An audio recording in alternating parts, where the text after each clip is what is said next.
Hello everyone, Pedro with you, and in this video I'm going to show you how to get my Telegram link.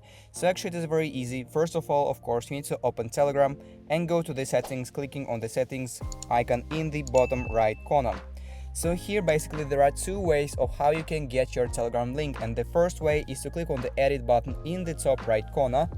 Now you need to go and click on the username, and here in the middle of the screen you will see a title called "This link opens a chat with you." So simply click on this link and click on copy link in the bottom, and basically this is the link to your profile, and by sharing this link the other guy will just go to your profile by clicking on this link. And the other way of how you can get your link is to click on the little QR code icon in the top left corner. As you can see, here it is, and you can also share this QR code. This QR code leads to your profile as that link as well.